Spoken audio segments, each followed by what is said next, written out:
ತುಲಾ ರಾಶಿಯ ಸ್ನೇಹಿತರೆ ನಮಸ್ಕಾರ. ರಾಶಿ ಚಕ್ರದಲ್ಲಿ 7ನೇ ರಾಶಿಯವರಾದ ತುಲಾ ರಾಶಿಯವರು ಅಪ್ಪಿತಪ್ಪಿಯೂ ಬರುವ ಮೇ ತಿಂಗಳಲ್ಲಿ ಈ 3 ಸ್ಥಳಗಳಿಗೆ ತಪ್ಪಿಯೂ ಹೋಗಬೇಡಿ.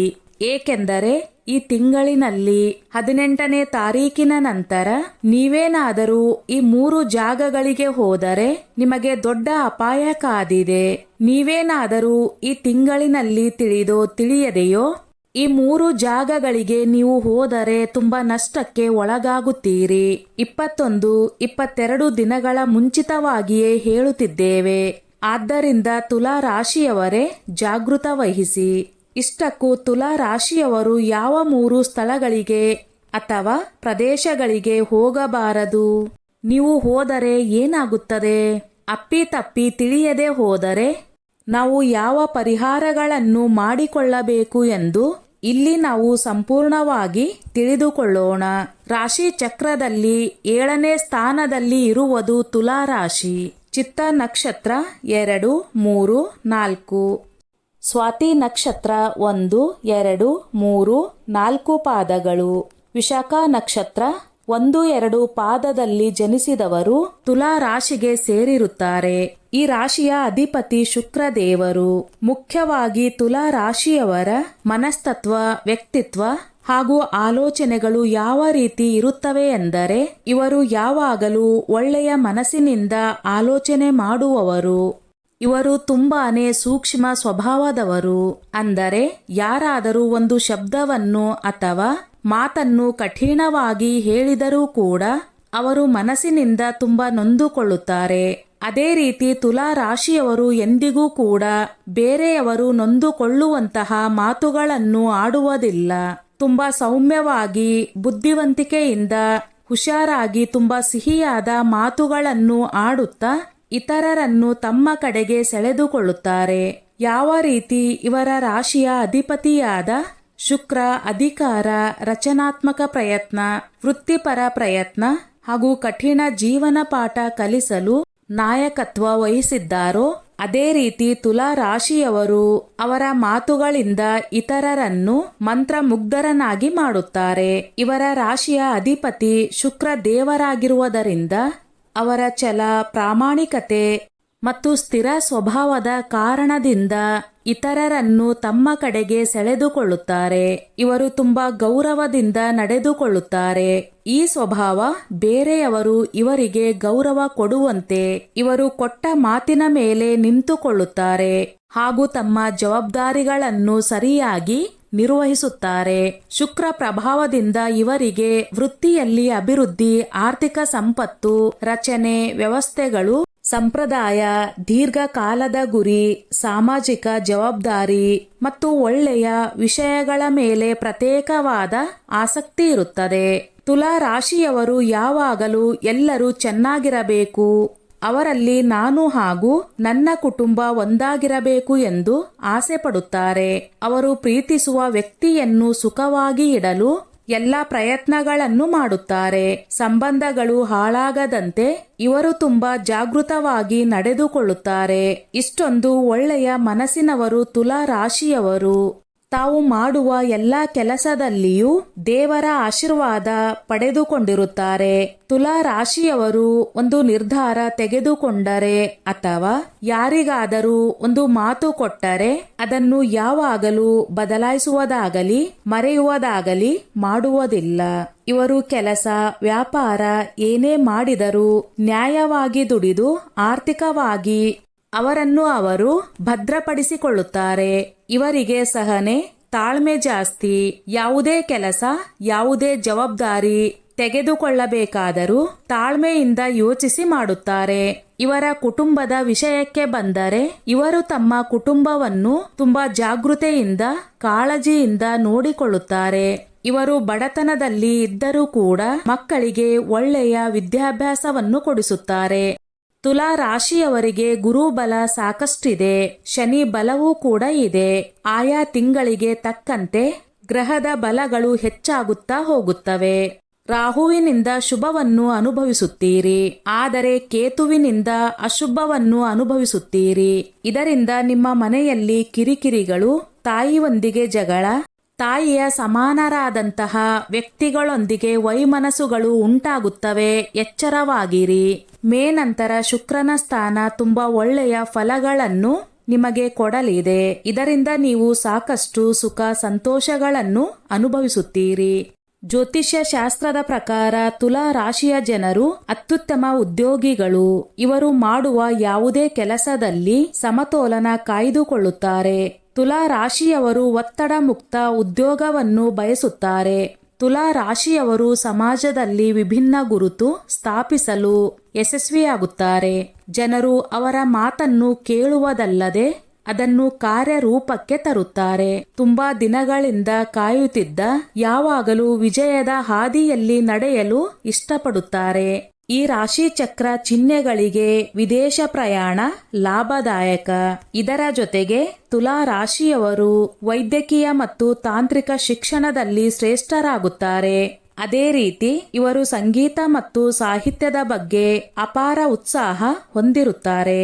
ಇವರಿಗೆ ಕೋಪ ಕೂಡ ಬೇಗ ಬರುತ್ತದೆ. ಅದು ಕೂಡ ಒಂದು ವಿಪತ್ತು ಎಂದು ಹೇಳಬಹುದು. ಆದರೆ ಕೋಪ ಬಂದಷ್ಟೇ ಬೇಗ ಅದು ತಣ್ಣಗಾಗುತ್ತದೆ. ತುಲಾ ರಾಶಿಯವರು ಯಾವುದೇ ವಿಷಯದಲ್ಲಿ ರಾಜಿ ಮಾಡಿಕೊಳ್ಳುವುದಿಲ್ಲ.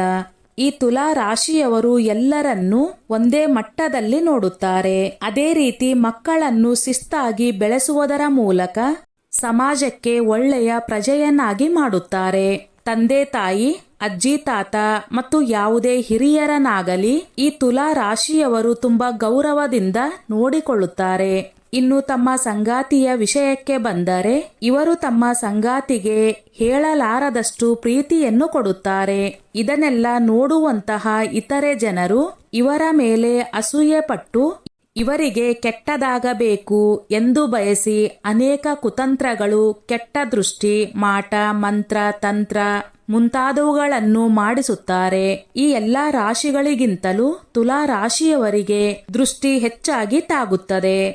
ಆದ್ದರಿಂದ ಸ್ನೇಹಿತರೆ, ನೀವು ಹೊರಗಡೆ ಹೋಗುವ ಮುಂಚೆ ನಿಮ್ಮ ಅಂಗಾಲಿಗೆ ಒಂದು ಚುಕ್ಕೆ ಕಾಡಿಗೆಯನ್ನು ಹಚ್ಚಿಕೊಳ್ಳಿ. ಹಾಗೆ ಹೊರಗಿನಿಂದ ಮನೆಗೆ ಬಂದ ತಕ್ಷಣ ಸ್ವಲ್ಪ ಕಲ್ಲುಪ್ಪು ತೆಗೆದುಕೊಂಡು ನಿಮಗೆ ನೀವೇ ನಿಮ್ಮ ತಲೆಯ ಸುತ್ತಲೂ ಎಡಕ್ಕೆ 3 ಸಲ, ಬಲಕ್ಕೆ 3 ಸಲ ಸುತ್ತಿ ದೃಷ್ಟಿ ತೆಗೆದುಕೊಂಡು ಆ ಉಪ್ಪನ್ನು ಹೊರಗಡೆ ಬಿಸಾಕಿ ಬಿಡಿ.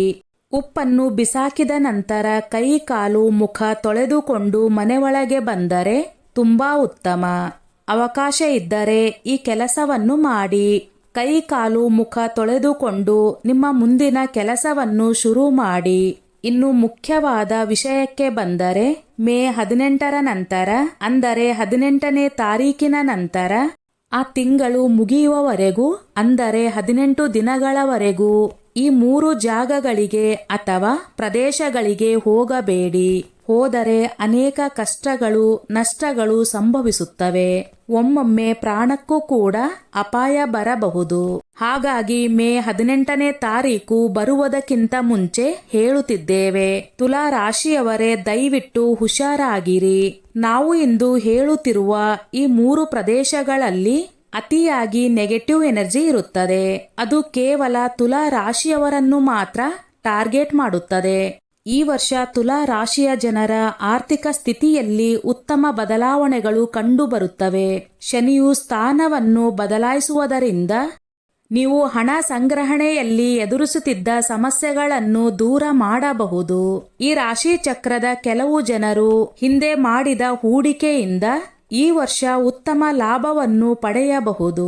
ತುಲಾ ರಾಶಿಯ ಕೆಲವು ಜನರು ಷೇರು ಮಾರುಕಟ್ಟೆ ಅಥವಾ ಬಿಸ್ನೆಸ್ನಲ್ಲಿ ಹಣವನ್ನು ಹೂಡಿಕೆ ಮಾಡಲು ಯೋಜಿಸಬಹುದು. ನೀವು ಅಂತಹ ನಿರ್ಧಾರಗಳನ್ನು ಬುದ್ಧಿವಂತಿಕೆಯಿಂದ ತೆಗೆದುಕೊಳ್ಳಬೇಕು. ಗುರುವಿನ ಸ್ಥಾನವು ಈ ಜನರ ಆರ್ಥಿಕ ಸ್ಥಿತಿಯನ್ನು ಬಲಪಡಿಸುತ್ತದೆ. ಇದರಲ್ಲಿ ಮೊದಲನೆಯ ಪ್ರದೇಶ, ನಿಮ್ಮನ್ನು ಯಾರು ಹೀಯಾಳಿಸುತ್ತಾರೆ, ನಿಮ್ಮ ಮನಸ್ಸಿಗೆ ಯಾರು ನೋವನ್ನು ಉಂಟು ಮಾಡುತ್ತಾರೆ ಅಥವಾ ನಿಮಗೆ ಯಾರು ಗೌರವ ಕೊಡುವುದಿಲ್ಲವೋ ಅಂತಹ ಜಾಗದಲ್ಲಿ ನಿಮ್ಮ ಸಂಬಂಧಿಕರಿದ್ದರು, ಸ್ನೇಹಿತರಿದ್ದರು, ನೀವು ಪ್ರೀತಿಸಿದವರಿದ್ದರು ಅಲ್ಲಿಗೆ ನೀವು ಮಾತ್ರ ಹೋಗಬೇಡಿ. ಅಂತಹ ಜಾಗದಲ್ಲಿ ಈ 18 ದಿನಗಳಲ್ಲಿ ನೀವು ಹೋದರೆ ಮಾನಸಿಕವಾಗಿ, ಆರ್ಥಿಕವಾಗಿ, ದೈಹಿಕವಾಗಿ ಎಷ್ಟೋ ನಷ್ಟಕ್ಕೆ ಗುರಿಯಾಗುತ್ತೀರಿ. ಎಲ್ಲಿ ನಿಮಗೆ ಪರಿಚಯವಿಲ್ಲದ ವ್ಯಕ್ತಿಗಳು ಇರುತ್ತಾರೋ, ಅಂದರೆ ನಿಮಗೆ ಗೊತ್ತಿಲ್ಲದ ಜಾಗಕ್ಕೆ ನಿಮ್ಮ ಕುಟುಂಬದೊಂದಿಗೆ ಟ್ರಿಪ್ ಹೋಗಬೇಕು ಎಂದುಕೊಂಡಿದ್ದರೆ, ಅದು ಒಂದು ವೇಳೆ ಪುಣ್ಯಕ್ಷೇತ್ರ ಆಗಿದ್ದರೂ ಕೂಡ ಅಲ್ಲಿ ಯಾರು ನಿಮಗೆ ಪರಿಚಯಸ್ಥರು ಇಲ್ಲದಿದ್ದರೆ ಅಂತಹ ಜಾಗಗಳಿಗೆ ಮೇ ತಿಂಗಳು ಮುಗಿಯುವವರೆಗೂ ಹೋಗಬೇಡಿ. ಒಂದು ವೇಳೆ ನಿಮಗೆ ಹೋಗಲೇಬೇಕು ಎನ್ನುವ ಪರಿಸ್ಥಿತಿ ಬಂದರೆ ಮೇ 18ನೇ ತಾರೀಕಿನ ಒಳಗೆ ಹೋಗಿ ಬನ್ನಿ, ಅಥವಾ ಮೇ ಕಳೆದ ನಂತರ ಹೋಗಿ. ಇನ್ನು 3ನೆಯ ಜಾಗ, ನೀವು ಇರುವ ಊರನ್ನು ಬಿಟ್ಟು ಬೇರೆ ಯಾವುದೇ ಊರಿಗೆ ಹೋಗಬಾರದು. ಅಂದರೆ ಉದಾಹರಣೆಗೆ ನೀವು ಮೈಸೂರಿನಲ್ಲಿ ಇದ್ದರೆ ನೀವು ಬೆಂಗಳೂರು, ಮಂಗಳೂರು, ಹಾಸನ್ ಈ ರೀತಿ ಬೇರೆ ಯಾವುದೇ ಊರಿಗೆ ಹೋಗಬಾರದು. ಮೇ 18 ದಿನಗಳವರೆಗೆ ನಿಮಗೆ ಸ್ವಲ್ಪ ಗಂಡಾಂತರವಿದೆ. ಈ ಗಂಡಾಂತರ ಯಾವ ರೂಪದಲ್ಲಿ ಬೇಕಾದರೂ ಬರಬಹುದು. ಒಂದು ವೇಳೆ ನೀವು ಇರುವ ಜಾಗದಿಂದ ಬೇರೆ ಎಲ್ಲಾದರೂ ಹೋಗಬೇಕಾದರೆ, ನೀವು ಇದ್ದ ಊರಿನಲ್ಲಿಯೇ ಬೇರೆ ಯಾವುದಾದರೂ ಸ್ಥಳಕ್ಕೆ ಹೋಗಬೇಕಾದರೆ ನಿಮಗೆ ಪರಿಚಯಸ್ಥರು ಇಲ್ಲದ ಜಾಗಕ್ಕೆ ಹೋಗಬೇಡಿ. ಇದೆಲ್ಲ ಬರೀ ಮೇ 18ನೇ ತಾರೀಕಿನವರೆಗೆ ಮಾತ್ರ. ಮೇ ತಿಂಗಳು ಮುಗಿದ ನಂತರ ನಿಮ್ಮ ಜಾತಕದಲ್ಲಿ ಏನಾದರೂ ದೋಷವಿದೆಯಾ ಎಂದು ಪಂಡಿತರಲ್ಲಿ ಕೇಳಿ ತಿಳಿದುಕೊಳ್ಳಿ, ಅಥವಾ ನಿಮ್ಮ ಕಷ್ಟಗಳು ಕಳೆಯಲಿ ಎಂದು ಶಿವನಿಗೆ ಅಭಿಷೇಕ ಮಾಡಿಸಿ, ಶಿವನಿಗೆ ದೀಪಾರಾಧನೆ ಮಾಡಿ.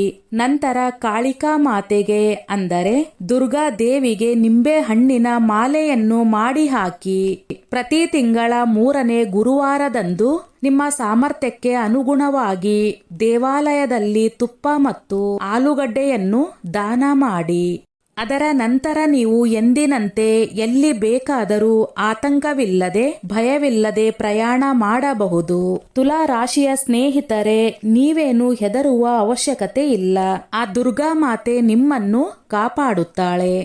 ಸ್ನೇಹಿತರೆ, ಈ ನನ್ನ ಮಾಹಿತಿ ನಿಮಗೆ ಇಷ್ಟವಾಗಿದ್ದಲ್ಲಿ ದಯವಿಟ್ಟು ಶೇರ್ ಮಾಡಿ, ಲೈಕ್ ಮಾಡಿ ಮತ್ತು ಸಬ್ಸ್ಕ್ರೈಬ್ ಮಾಡಿ.